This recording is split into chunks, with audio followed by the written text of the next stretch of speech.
What's going on YouTube? It's your boy Marky360 here, back with another video. And today I kind of wanted to do, this is kind of like a product review, not entirely. I just wanted to show something off So I have this mobile controller here. It is the MOGA XP-7X Plus. It's made by PowerA. And if you guys will remember, in my last video, I was doing an emulation test video on the Galaxy S24 Ultra, and I was kind of showing off emulation on different apps. And one of the apps I was trying to show emulation off on was Dolphin, and while playing GameCube games, but I couldn't get the controller mapping to work. So after a little bit of tinkering, I've come to the conclusion that there's actually an issue with this controller. Now, this particular controller I've had for quite some time, but so not this actual unit. I guess the best way to just explain it is my original unit that I got from Moga. I probably purchased about a year ago, but that unit had an issue, and I ended up having to get an RMA for a replacement unit. I got a replacement unit, and then that second unit also ended up having another issue. So I got a final RMA for this third replacement unit, and I want to kind of go through here and show some of the issues that this controller suffers. So this is a mobile controller. It's telescopic. It opens in the middle here, and you're supposed to stick your phone inside of it in order for you to be able to have a handheld-like experience on your mobile device. It connects via Bluetooth. It also has a wireless charging pad here, and when you click on this switch, it turns the wireless charging pad on, and it has a 2000 milliamp hour battery in it in order to charge your phone. It's really nice. In terms of ergonomics, this thing feels great. It feels like an actual console controller. It feels very much similar to an Xbox controller. The buttons feel great. The triggers aren't the best, but they definitely are a step above most mobile controllers. The grip's really good. The sticks are top notch. They are full-size console-like sticks, and they very much feel similar to that of what you would get on the Xbox Series X controller. But the big issue that I've had with this controller, so on multiple occasions, the two prior units that I had from PowerA had this strange issue where one of the buttons, whether it be on the first unit it was the X button, and on the second unit it was the D-pad, but one of the buttons will become non-functional. And when I say that, what I mean is whenever you press the button, it does not register any function in game. It would only would not register any function in game. So you press it and it wouldn't do anything. Now, from my experience, the issue that I had would always be while the controller was extended in telescopic mode. When you had your phone inserted, the button would become non-functional and you couldn't get it to actually activate or do anything. But when you would take the phone out and have it collapsed, I guess you say, it would go back to normal and it would function normally. But obviously that's not ideal, because if you can't put your phone in it, that kind of defeats the controller's main function. So this new unit, which I have here, is having a completely different issue, which I wanted to kind of show off a bit and kind of walk you through what's going on. So here on my Galaxy S24, I downloaded an app called Game Tester, or Game Controller Tester. So what it does is essentially lets you test your controller.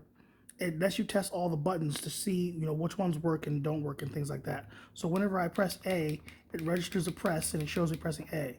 X, B, Y, move the sticks, things of that nature, right? D-pad, all that stuff.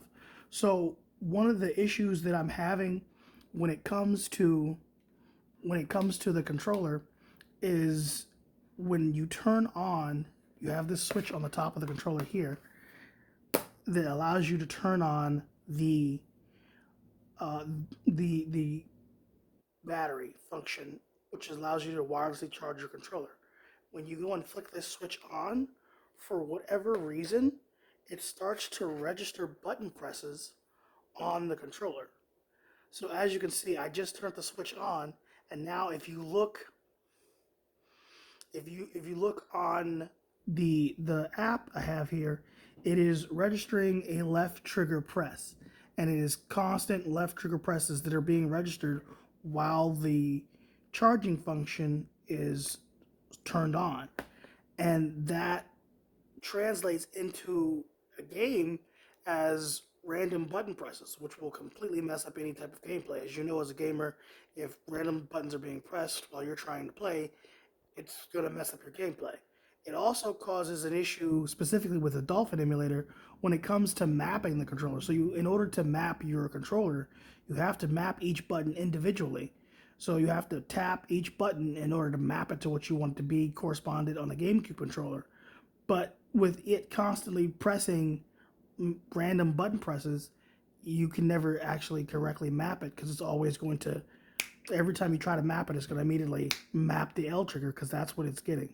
So this is a pretty bad issue. It really does kill the use of the controller because the primary function of the controller, the charging, is essentially useless. Now when I turn it off, it stops doing it. It no longer randomly presses buttons. But this is the third controller that I've gotten from PowerA, and their RMA process is very generous. I will say that their RMA process is very straight to the point. All you have to do is proof purchase, explain your issue, and within warranty, they will send you out another controller. They won't even ask for the one you have currently back. They just tell you to dispose of it, and they send you another one, and within like 2 weeks, they ship you another controller. So you're really good. And they even sent me this one. So this very last one, I was technically out of warranty, but I explained my issue to them, and they sent me this very last controller, even outside of the warranty. They said, okay, this is the last one we can send, but unfortunately, outside of the warranty, there's not much else we can do. Now, I'm not someone who's very rough on my controllers. I haven't even used these controllers very often. I only really use it when I'm out and about. When I'm at home, obviously, I don't really have a use for it. I don't play on my phone that much. But, so, these controllers didn't get a whole lot of use out of me. As a matter of fact, this one still feels brand new. It has that you know how plastic, when it hasn't been sullied by human oils in your hands, it has that very soft touch, and it still has that. Like I really haven't even held this controller in my hand very often. So these controllers, as nice as they are, the MOGA controllers, it is probably one of the best feeling controllers on the market in terms of grip. The feature set with it being able to charge your phone, it's really, really good.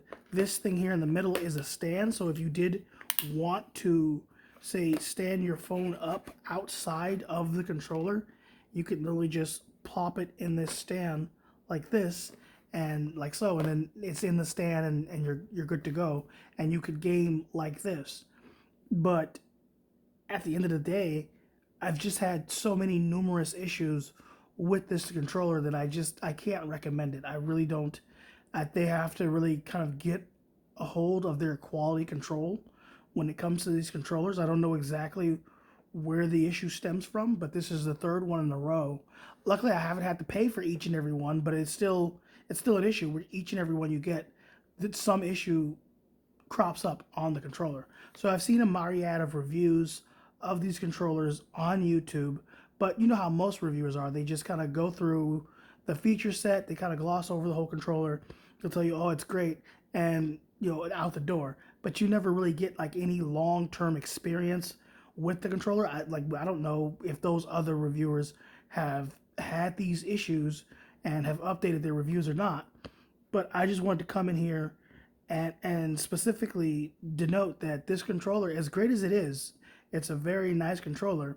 Buyer beware, because it is very, very fragile. I don't exactly know what type of internal issues cause. I mean, it's a myriad of issues. It's not even the same thing.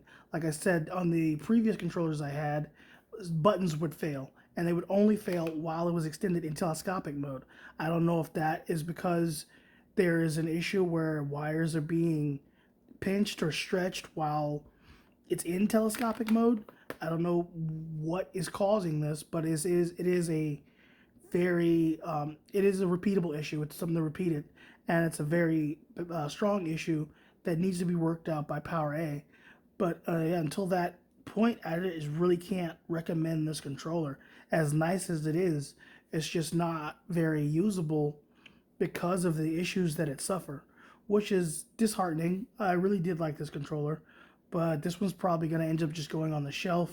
I mean, I may use it here and there, considering that it seems like for the most part, so long as I don't turn on the battery, it won't be an issue. But as soon as you turn on the battery, as you can see on the screen, I just turned it on right now, and you can probably plainly see that the